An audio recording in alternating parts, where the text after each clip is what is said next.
ನಮಸ್ಕಾರ ಸ್ನೇಹಿತರೆ, ದಿಶರಾ ಕಿಚನ್ಗೆ ನಿಮಗೆಲ್ಲರಿಗೂ ಸ್ವಾಗತ. ಇವತ್ತು ನಾವು ಸಿಂಪಲ್ ಆಗೊಂದು ಬೀಟ್ರೂಟ್ ಸಲಾಡನ್ನು ಮಾಡೋಣ.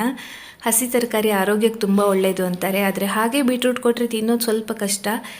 ಸಿಂಪಲ್ ಆಗೊಂದು ಇದನ್ನ ಸಲಾಡನ್ನು ಸರ್ವ್ ಮಾಡೋಣ. ಇವತ್ತು ನಾವು ತುಂಬಾ ಸುಲಭ ಮಾಡೋದಕ್ಕೆ, ಅಷ್ಟೇ ಟೇಸ್ಟಿಯಾಗೂ ಕೂಡ ಇರುತ್ತೆ. ಸರ್ಪ್ರೈಸಿಂಗ್, ಇಷ್ಟೇ ಇಂಗ್ರೀಡಿಯೆಂಟಲ್ಲಿ ಇಷ್ಟು ಚೆನ್ನಾಗಾಗತ್ತಾ ಅನ್ನೋಷ್ಟು ಚೆನ್ನಾಗಾಗತ್ತೆ ಈ ಸಲಾಡು. ಯಾವುದೇ ಬೇಳೆ ಅಗತ್ಯ ಇಲ್ಲ. ಮೇಯ್ನಾಗಿ ಇದಕ್ಕೆ ಬೀಟ್ರೂಟು, ಒಂದೇ ಒಂದು ಬೀಟ್ರೂಟ್ ತೊಗೊಂಡ್ರು 4-5 ಜನರಿಗೆ ಸಾಕಾಗತ್ತೆ. ತೆಳುವಾದ ಸ್ಲೈಸ್ ಮಾಡಿಕೊಂಡು ಉದ್ದುದ್ದಕ್ಕೆ ಕಡ್ಡಿ ಥರ ಇದನ್ನ ಹೆಚ್ಚಿಕೊಂಡಿದ್ದೀನಿ. ಎಷ್ಟು ತೆಳು ಸಾಧ್ಯನೋ ಅಷ್ಟು ತೆಳ್ಳಗೆ ಮಾಡ್ಕೊಳ್ಳಿ. ಇದನ್ನ 1 mm ಥಿಕ್ನೆಸ್ ಒಂದು ಅಂದಾಜಲ್ಲಿ ಅಂತ ಅನ್ಬೋದು. ಈರುಳ್ಳಿನೂ ಕೂಡ ಅಷ್ಟೇ ತೆಳುವಾಗಿ ಹೆಚ್ಚಿಕೊಂಡು ಈ ರೀತಿ ಉದ್ದುದ್ದಕ್ಕೆ ಕಟ್ ಮಾಡ್ಕೊಂಡಿದ್ದೀನಿ. ಇದನ್ನ ತುಂಬ ಅತಿ ಉದ್ದನೂ ಅಲ್ಲ, ಸೈಜ್ ನಿಮಗೆ ಇಲ್ಲಿ ನೋಡಿದ್ರೆ ಅಂದಾಜಾಗತ್ತೆ.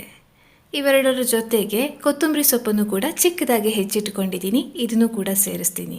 ತರಕಾರಿ ಹೆಚ್ಚೋದಕ್ಕೆ ಮಾತ್ರನೇ ಟೈಮು ಇದು, ಆಮೇಲೆ ಮಾಡೋದಕ್ಕೆ ಏನು ಕೂಡ ಕಷ್ಟನೇ ಇಲ್ಲ. ಬೀಟ್ರೂಟು, ಈರುಳ್ಳಿ, ಕೊತ್ತಂಬರಿ ಸೊಪ್ಪು ಇವಿಷ್ಟು ಹಾಕ್ಕೊಳ್ಳೋದು. ಸ್ವಲ್ಪ ಅಚ್ಚ ಖಾರದ ಪುಡಿ, ತುಂಬ ಖಾರ ಆಗೋಷ್ಟು ಹಾಕ್ಕೋಬೇಡಿ, ಆದರೆ ಒಂದು ಸ್ವಲ್ಪ ಖಾರದ ಪುಡಿನೂ ಕೂಡ ಬೇಕು. ಆಗಲೇ ಈ ಸಲಾಡು ಒಂಥರ ರುಚಿ ಅನಿಸುತ್ತೆ. ರುಚಿಗೆ ತಕ್ಕಷ್ಟು ಉಪ್ಪು. ಸಿಂಪಲ್, ತುಂಬಾ ಸುಲಭ. ಮಕ್ಕಳೇ ಬೇಕಿದ್ರೂ ಕೂಡ ಇದನ್ನ ಮಾಡಬಹುದು. ಕುಕ್ಕಿಂಗ್ ವಿದೌಟ್ ಫೈರ್ ರೆಸಿಪಿಯಾಗೂ ಕೂಡ ನಾವು ಇದನ್ನ ಮಾಡ್ಬೋದು.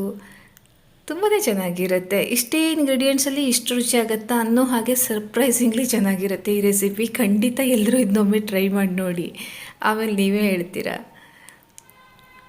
ಬೀಟ್ರೂಟು, ಈರುಳ್ಳಿ, ಕೊತ್ತಂಬರಿ ಸೊಪ್ಪು, ಉಪ್ಪು, ಅಚ್ಚ ಖಾರದ ಪುಡಿ, ಇದು ಒಮ್ಮೆ ಹಾಗೆ ಮಿಕ್ಸ್ ಮಾಡಿಕೊಂಡು ಕೊನೆಯಲ್ಲಿ ಮೇಲಿಂದ ನಿಂಬೆಹಣ್ಣು ಕೂಡ ಬೇಕು. ಆಗಲೇ ಅದು ಒಂಥರ ಹುಳಿ ಖಾರ ಎಲ್ಲ ಸೇರಿಕೊಂಡು ರಾ ವೆಜಿಟೇಬಲ್ಸು ಚೆನ್ನಾಗಿ ಟೇಸ್ಟಿಯಾಗಿ ಬರುತ್ತೆ. ನಿಂಬೆಹಣ್ಣನ್ನು ಹಿಂಡಿದ ಮೇಲೂ ಕೂಡ ಇನ್ನೊಮ್ಮೆ ಮಿಕ್ಸ್ ಮಾಡ್ಕೊಳ್ಳಿ. ಕ್ವಾಂಟಿಟಿ ಚೆನ್ನಾಗಿ ಒದಗುತ್ತೆ. ನೀವು ಒಂದು ಬೀಟ್ರೂಟ್ ತೊಗೊಂಡ್ರು ಕೂಡ ನಾನು ಹೇಳಿದಾಗೆ 3-4 ಜನರಿಗಂತೂ ಆರಾಮ್ಸೆ ಸಾಕಾಗತ್ತೆ. ಇದನ್ನ ಸೈಡ್ ಡಿಶ್ ಆಗಿ ಕೋಸಂಬರಿ ಥರನೂ ಸರ್ವ್ ಮಾಡ್ಬೋದು, ಇಲ್ಲ ಹಾಗೆಯೇ ಸಲಾಡ್ ಥರನೂ ಕೂಡ ತಿನ್ಬೋದು. ಮೇಲಿಂದ ಸ್ವಲ್ಪನೇ ಅಲಂಕಾರಕ್ಕೆ ಕೊತ್ತಂಬರಿ ಸೊಪ್ಪನ್ನು ಉದುರಿಸಿದ್ದೀನಿ. ಮತ್ತು ಇಷ್ಟೇ, ರೆಸಿಪಿ ರೆಡಿನೇ ಆಗೋಗುತ್ತೆ. ಇಷ್ಟು ಸುಲಭನಾ ಅಂತ ಅನ್ಬೋದು. ಖಂಡಿತವಾಗಿಯೂ ಕೂಡ ಇಷ್ಟೇ ಸುಲಭ ಆದರೂ ಕೂಡ ಟೇಸ್ಟು ಅಷ್ಟೇ ಚೆನ್ನಾಗಿರುತ್ತೆ. ಈ ರೆಸಿಪಿನ ಒಮ್ಮೆ ಟ್ರೈ ಮಾಡಿ ನೋಡಿ. ಹಾಗೆ ಇವತ್ತಿನ ವಿಡಿಯೋ ಕೂಡ ಇಷ್ಟ ಆದರೆ ವಿಡಿಯೋನ ಲೈಕ್ ಮಾಡಿ, ಸಾಕಷ್ಟು ಜನರಿಗೆ ಶೇರ್ ಮಾಡಿ. ಸಿಗೋಣ ಮುಂದಿನ ವಿಡಿಯೋದಲ್ಲಿ ಇನ್ನೊಂದು ರೆಸಿಪಿಯ ಜೊತೆಗೆ.